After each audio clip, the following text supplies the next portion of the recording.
Hello friends, welcome welcome to career psychology.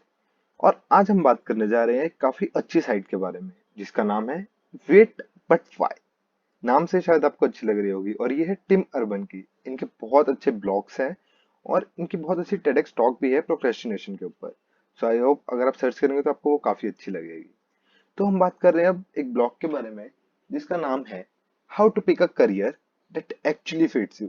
This is one of the best blog जो मतलब मुझे बहुत अच्छा लगा जिस तरह इन्होंने पोर्ट्रे किया गया है। एंड ये बहुत अच्छा ब्लॉग है और बहुत लंबा भी है तो आपको शायद पढ़ने में थोड़ी प्रॉब्लम आएगी। इसलिए हम ये वीडियो रिकॉर्ड करें ताकि आपको इजी वे में समझ आए। तो हम स्टार्ट करते हैं।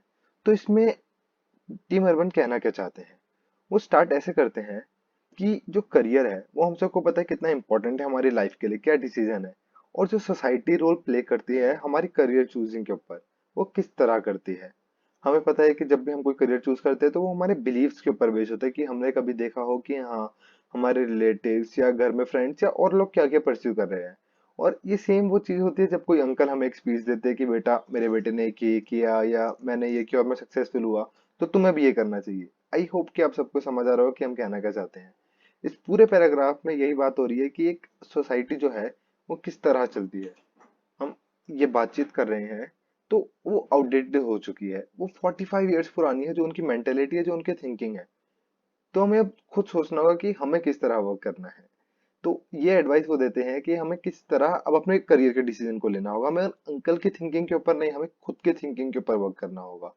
तो अगर हम पहली फोटो की बात करें तो वो कहना चाहते हैं कि ये वो स्टूडेंट्स है, अगर हम अपनी लाइफ से रिलेट करें तो ये हम नर्सरी केजी के स्टूडेंट्स हैं जब बस चले जा रहे हैं आगे एक रिवर में, क्योंकि हमें नहीं पता कि हमें आगे जाना कहाँ है। बस हम सबके साथ आगे चलते हैं जहाँ पे बाकी सब लोग जा रहे हैं। बट ये कुछ यूनिक भी नहीं है। उसके बाद जैसे जैसे हम लाइफ में आगे बढ़ते हैं हम एक पॉइंट में पहुंचते हैं जहाँ पे हम एग्जांपल दे तो ये कुछ ह्यूमैनिटीज के स्टूडेंट्स हो गए, कुछ नॉन मेडिकल के, कुछ मेडिकल के, कुछ कॉमर्स के और बाकी अलग अलग डिवीजन में से हम स्टूडेंट्स बढ़ जाते हैं। तो ऐसे हमारी लाइफ आगे बढ़ते जाती है और एकदम से ऑल ऑफ अ सडन हमारे साइड में चैलेंजेस आते हैं कि हाँ कुछ कंफर्ट जोन से हमें बाहर निकलना होता है। और ये हमारे साथ क्या हो रहा है, एक एडवेंचर ट्रिप आ जाती है, रोलर कोस्टर टाइप की, कब अप्स एंड डाउन्स हमारी लाइफ में आते हैं। और सबसे अमेजिंग बात ये होती है कि जब भी हम 22 ईयर्स के हो जाते हैं, जब हम कह जाते हैं कि हम मैच्योर हो चुके हैं, अब हम इंडिपेंडेंट हो चुके हैं, तो सीधा सब लोग ये बोलते हैं okay go down start your path. मतलब अभी तक ऐसा होता है कि हमें कोई खाई के पीछे हम खड़े थे बट कोई सपोर्ट था और एकदम से कोई धक्का दे रहा है कि हाँ अब तुम खुद जियो। This is how it happens. और यहाँ पे पूरे सब लोग हमारे आसपास यही बात कर रहे होते हैं और हम खुद रेडी नहीं होते कि मेरे पास कुछ मनी नहीं है या कुछ मेरे पास ऑप्शंस नहीं है, मैं क्या करूँ, हम खुद समझ नहीं आता कि हमें क्या करना चाहिए और यहाँ पे हम स्टक हो जाते हैं बहुत बार, जो कि सबके साथ होता है। आप कुछ यूनिक नहीं है तो टेंशन लेने की बात नहीं है। तो ये ऐसे वर्क करता है हमारे आसपास। और अगर हम ऐसे बात करें तो उसके बाद ये नेक्स्ट कॉन्सेप्ट की बात करते हैं जो काफी अच्छा है, the cook and the chef. तो इसके बारे में अब हम बात करते हैं डिटेल में। यहाँ पे जैसे बात कर रहे थे the cook and the chef revisited. तो इसमें ऑथर ये कहना चाहते हैं कि एक बहुत सिंपल सा डिफरेंस होता है एक शेफ में और एक कुक में। फॉर एग्जाम्पल अगर हम बात करें तो जब हम चीजें एनालाइज करते हैं और चीजों को समझते हैं तो यही डिफरेंस होता है कि हम पहले प्रिंसिपल्स को समझे या एनालॉजी को समझे। तो बेसिक ये डिफरेंस होता है। फॉर एग्जाम्पल अगर हम सिंपल लैंग्वेज में बात करें तो जो भी एक कुक होता है, फॉर एग्जाम्पल हम घर में कुकिंग करते हैं तो हम नॉर्मल वो डिशेस बनाते हैं जो हम पहले बना चुके हैं या डेली जो हम खाते पीते हैं। बट एक जो शेफ होता है, एग्जाम्पल कोई वेल डाइनिंग रेस्टोरेंट में हम जाते हैं तो हम एक शेफ के हाथ की डिश खाते हैं बिकॉज वो एक बहुत रेयर डिश होती है। तो उसमें ऐसा क्या नया होता है, अगर हम चीजें देखें तो वो एक नई रेसिपी पे वर्क करता है, एक नए फ्रॉम बेस से, एकदम बेस से वो एकदम आगे बढ़ के जाता है। तो ये डिफरेंस होता है एक शेफ के अंदर। वो एक स्टार्टिंग से अपना एक डिसाइड करता है कि उसको बनाना क्या है, उसमें क्या इंग्रेडिएंट्स डालने हैं और कैसे ये सब चीजों को फॉलो करना है। तो एक रेसिपी वो खुद अपनी बनाता है।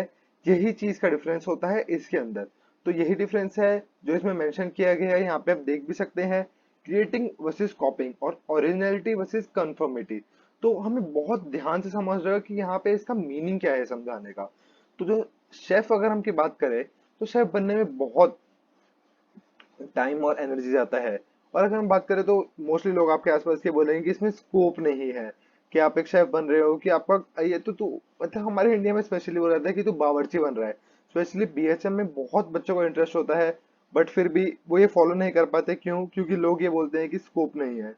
बट अभी धीरे धीरे हमारे में चेंज आ रहा है हमारी कंट्री में, तो हमें समझना पड़ेगा कि क्या है।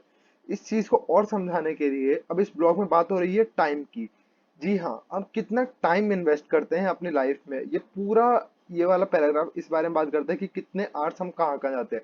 फॉर एग्जाम्पल कितने आवर्स हम सोने में बिताते हैं और कितने आवर्स हम अपने ऊपर वर्क करते हैं, खाने में पीने में। और बहुत अच्छे से इसमें समझाया गया है ये डायग्राम के थ्रू।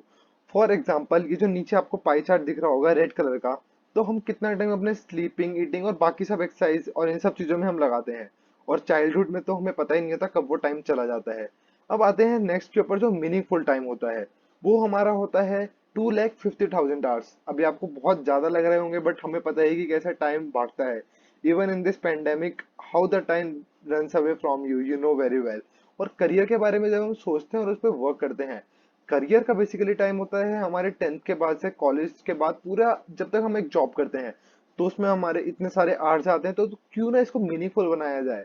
बिकॉज ऐसा भी देखा गया है कि बहुत सारे लोग अपनी लाइफ के बाद रिग्रेट करते हैं कि मैंने ये करियर क्यों चूज किया, मुझे ये अच्छा लगता है, तो वो रिग्रेट नहीं चाहते अगर आप। बिकॉज ये एक ही बार हमें गिफ्ट मिला है लाइफ का। सो इट्स बेटर कि हम उसमें अपना 100% दें, जो चीज हमें करने में मजा आए।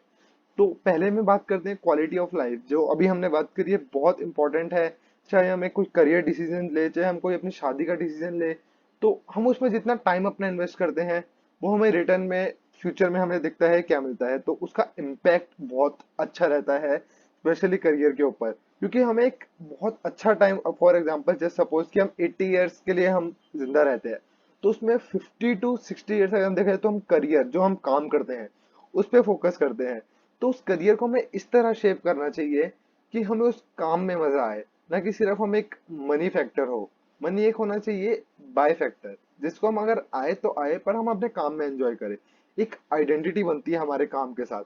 फॉर एग्जाम्पल मैं एक लॉयर हूँ, मैं एक डॉक्टर हूँ, मैं एक इंजीनियर हूँ, मैं एक स्पीकर हूँ। ये सब चीजें हमारे साथ जुड़ जाती हैं। एक सामने वाला जो पर्सन होगा वो ये चीज बोलेगा, he is a blogger, he is a person who helps people, he is a psychologist. तो हमें इस चीज पे बहुत बहुत वर्क करने की जरूरत है। और हमें अपना करियर मैप डिजाइन करना चाहिए। हमारा करियर मैप यूजुअली होता है फ्रॉम बिगिनिंग, जब हम एक छोटे बच्चे होते हैं, जो अभी हमने बात करी थी। ये है वो रिवर जहाँ पे हम सब तैर रहे थे, और ये आगे पॉन्ड जहाँ पे हमने अपनी स्ट्रीम्स डिस्ट्रीब्यूट करी। और आते आते जैसे करियर पाथ में हम इतना सबसे मेजोरिटी ऑफ द टाइम वो स्पेंड करते हैं, और उसके बाद एक रिटायरमेंट, जब हम सोचते हैं कि हम आराम से जिएंगे, और उस टाइम हमें फ्यूचर का कुछ पता नहीं होता। तो इसको हमें बहुत ध्यान से समझना चाहिए कि हमारे पास क्या कोई करियर प्लान है या नहीं है। बिकॉज हम सोचते हैं कि अब मैं आगे क्या करूँ, स्पेशली 12th के बाद मैंने बहुत लोगों को देखा जो कंफ्यूज स्टेट में होते हैं कि मुझे अब क्या करना चाहिए। तो क्वेश्चन मार्क उनके सामने आता है कि मुझे पता ही नहीं। क्या आपने सुना होगा, बहुत लोग सिर्फ ये बोलते हैं कि मुझे नहीं पता मुझे क्या करना है। तो आपके सिर्फ एक ही इंसान हेल्प कर सकता है, वो है आप खुद। आप दूसरों से गाइडेंस ले सकते हैं, हेल्प ले सकते हैं, बट हेल्प सिर्फ आप ही कर सकते हैं। अब उसके बाद अगर हम आए तो ये है हमारा करियर प्लान। तो इस फोटो में बताना चाहते हैं कि हम एक चूज कर लेते हैं। फॉर एग्जांपल इंडिया में अगर स्पेशली देखा जाए तो एक बच्चा चूज करता है नॉन मेडिकल करनी है, तो वो कॉलेज में जाता है, बट उसको डर होता है, वो पीछे देखता है, वो सीए बन रहा है, शायद वो इजी है, मुझसे नॉन मेड नहीं हो रही, वो एक फ्लो कर रहा है नॉन मेड में, बट वो वहां फोकस नहीं कर रहा। तो मेजोरिटी ऑफ द चांसेस है उसके फेलियर की, तो हमें ये समझना चाहिए।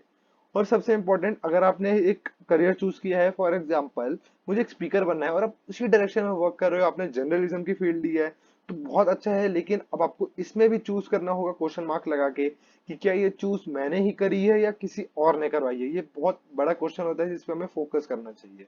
तो अब नेक्स्ट हम बात करने जा रहे हैं जो करियर मुझे चाहिए, विच आई वॉन्ट।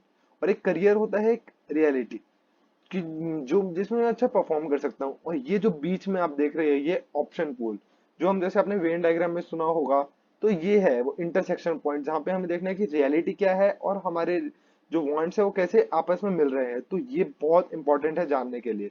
अब डीप एनालिसिस करते हैं हमारे वांट बॉक्स का। तो एक गेमिंग ऑक्टोपस का कॉन्सेप्ट बहुत अच्छे से समझाया गया है, लेकिन इसको हम कंटिन्यू करेंगे हमारे अगले ब्लॉग में। तो बने रहिए करियर साइकोलॉजी के साथ, और लाइक करें, शेयर करें, कमेंट करें, और प्लीज अगर आपको लगे तो अपने फ्रेंड्स के साथ शेयर भी करें, बिकॉज ये आर्टिकल सही में बहुत अच्छा है। तो बने रहिए हमारे साथ। Thank you.